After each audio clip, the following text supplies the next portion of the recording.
Bracha, bienvenue à tous. Rabbi Ovadia Yosef. Il y a un de ses élèves, Rabbi Shimon Alouf. Il nous raconte une histoire qui s'est passée il y a 80 ans dans la ville de Jérusalem, la vieille ville de Jérusalem. Et à cette époque-là, il y a eu des bombardements sur la ville. Et il y avait là-bas la yeshiva de Porat Yosef. C'était un très grand bâtiment, très très beau.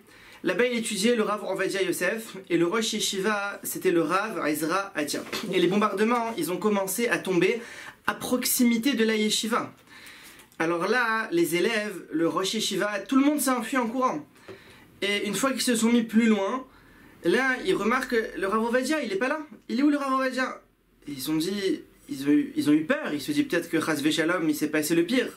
Le Rosh Yeshiva, le Rav Ezra Atia, il dit, il est en vie, n'ayez pas peur, il a envoyé 2 jeunes, courez vite le chercher, il doit être au Beth Midrash. Il leur a dit, c'est sûr qu'il est au Beth Midrash. Ils sont partis 2 jeunes courir.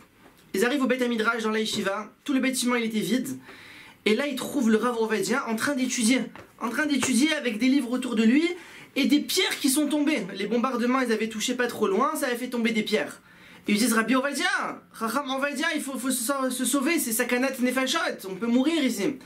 Alors le Rav Ovadia, il dit, je savais pas, je pensais qu'il y avait des vents qui étaient un peu forts dehors, donc ça a peut-être fait du bruit, tout ça, Et ils sont partis en courant.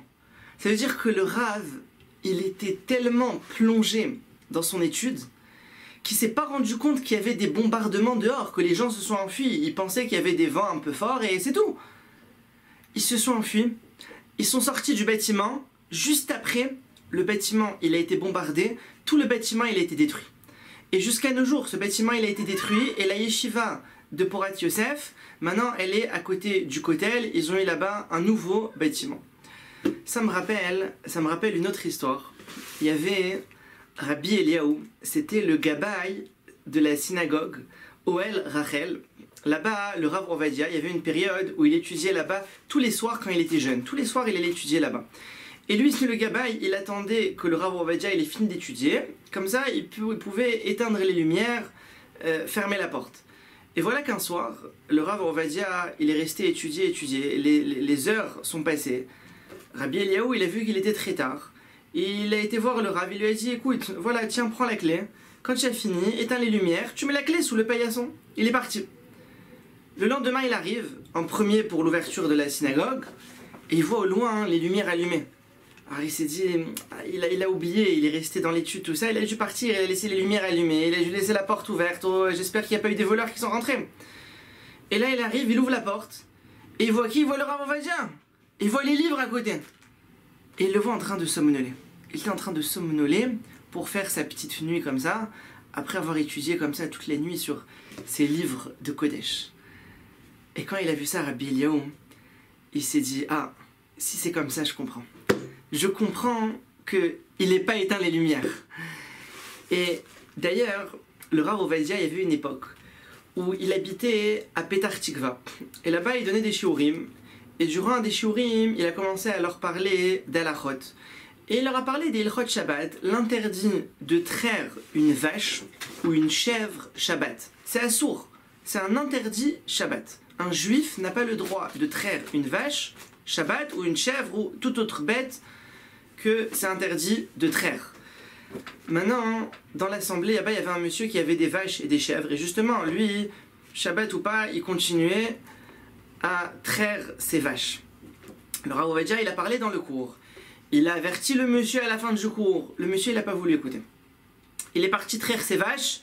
Sur le chemin, il y a un serpent venimeux qui l'a piqué. Il a été dirigé à l'hôpital. Il a été hospitalisé. Le Rav Ovadia, il apprend ça. Il n'a pas dit, ah, Racha, bien fait pour lui, non. Il est parti faire Bikur Cholim. Il est tout de suite parti voir comment il va ce monsieur. Il est arrivé là-bas, il lui a dit comment tu vas, etc. Le monsieur, Baruch Hashem, il s'en est sorti. Il s'est senti mieux. Et surtout, sa Neshama, elle s'est sentie mieux. Il a fait tchouva. Il a arrêté de traire ses vaches Shabbat. Et il y a une histoire qui ressemble aussi un peu à ça. Lors d'un des cours, le Rav Ovadia, il leur a parlé de l'interdit de porter Shabbat. C'est interdit de porter dans la rue Shabbat s'il n'y a pas de Eruv. C'est strictement interdit de porter quoi que ce soit, même une clé et même un mouchoir. Même un seul mouchoir, c'est interdit de le porter. Il leur a dit dans le cours. Il y a un monsieur qui s'adresse au Rav à la fin du cours, il lui dit mais j'ai un problème, c'est que moi j'ai le nez qui coule. J'ai le nez qui coule beaucoup.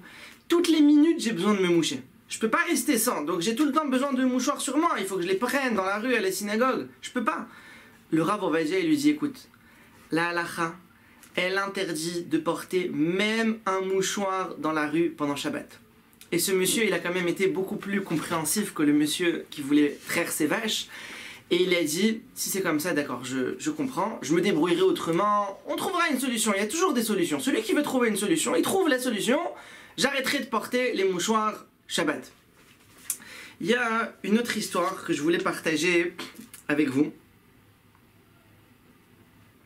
Il faut savoir que le Rav Ovadia, c'était quelqu'un de très kadosh. C'est-à-dire, il faisait attention à tous les sujets, les inyanim, kedusha, faire attention à la pensée, aux mauvaises paroles, aux mauvaises choses à regarder. Il faisait très attention, il avait dans son cœur, il brûlait une envie de pureté.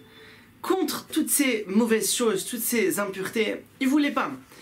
Et son petit-fils, il raconte, une fois, sa femme, elle voulait trouver un emploi dans un certain endroit. Il a été voir son grand-père, Rav Ovadia. Il lui a dit s'il pouvait toucher un mot au responsable, et c'est sûr que ça allait aider pour qu'ils acceptent sa femme dans ce travail-là. Alors il lui a dit avec plaisir, il a parlé au responsable, et ils ont pris sa femme, elle est rentrée, elle a commencé à travailler là-bas. En arrivant là-bas, elle s'est rendue compte qu'il y avait des problèmes de tsniout, qu'il y avait des problèmes de gdusha. Donc elle a tout de suite arrêté le travail, elle est partie. Et voilà que quelques temps plus tard, le Rav Ovadia, il croise son petit-fils. Il lui dit alors ta femme dans le travail et tout, ça va, ils l'ont accepté, ça se passe bien. Il lui dit écoute papy, elle est partie parce qu'il y avait des problèmes de tsniout, et il y avait ça, et il y avait... Et il commence à lui raconter, il voulait lui expliquer tous les problèmes de tsniout qu'il y avait. Et le Rav Ovadia, il dit attends, je veux plus entendre. Il a bouché ses oreilles, il dit c'est bon j'ai compris, tu m'as dit qu'il y a des problèmes de tsniout, pas besoin de détailler. Pas besoin de détailler, pourquoi quelqu'un... il prend plaisir à détailler les problèmes de tsniout qu'il y a. C'est pas tsanoua de détailler ça. Et comme ça, le Rav Ovadia, il nous donne une leçon, comment faire attention à sa pureté, à sa kedusha, à ne pas entendre des mauvaises paroles. Tevorechu Mipia Elion, soyez bénis de la bouche d'Hachem. À bientôt.